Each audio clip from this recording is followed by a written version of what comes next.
Alright, so here's another video. I'm going out here today to do some more sanding on this lid here. Get it ready for paint. And not sure on the colors. It's going to go on top of that, so it's either going to be white or blue, but this is going to get sanded, prepped, and painted. But before I can do that, I have to fix my palm sander here because she stopped working. It's full battery. Well, 2/3 of a battery. But when you go to turn it on, that's it. So we're going to figure out what's going on with this. Probably something stuck in here. But it's pretty simple. Just going to take those screws out and see what's going on. Alright, so to take this pad off, you're just going to there's 4 screws here. You're just going to take these screws out. And then this should just pop right off. That's what it looks like underneath.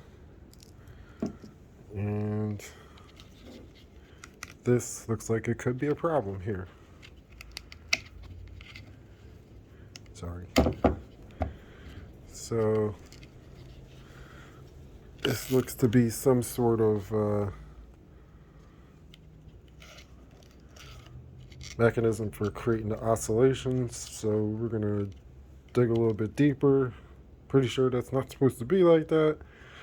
But we're going to dig a little bit deeper and see what's going on. Alright, so off camera, because you need 2 hands, I pulled this. It's an O-ring basically, but it's more or less used as a drive belt. So basically what you do is you just come over here, you pull this screw out in the center. This whole anvil comes out.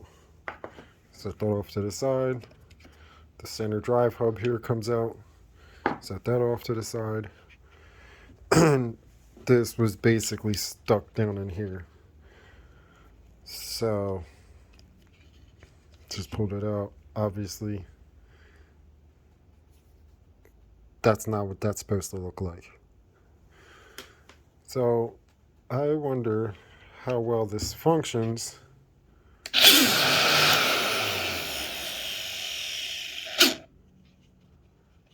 without it.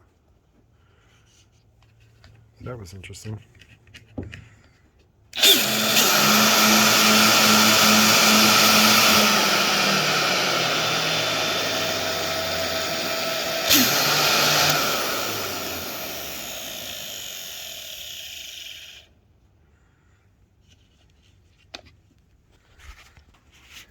Alright, sorry about that. I just had to put it back together. It's basically the reverse of taking it apart. So just going to test it out and see if she works.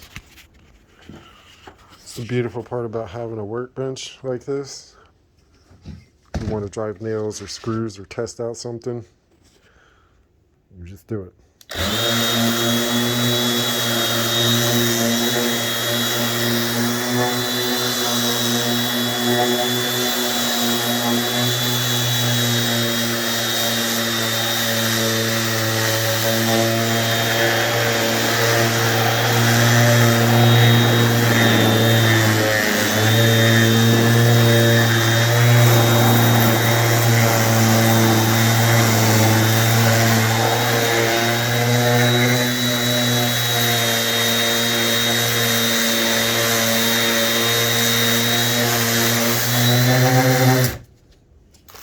So, yeah, I mean, it's working.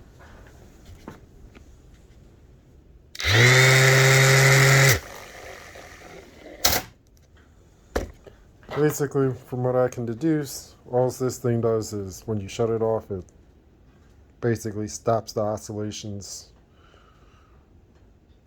quicker, so it doesn't keep spinning. But yeah, so if you have a problem with your Dewalt sander and it's just clicking on but not moving, this is probably it.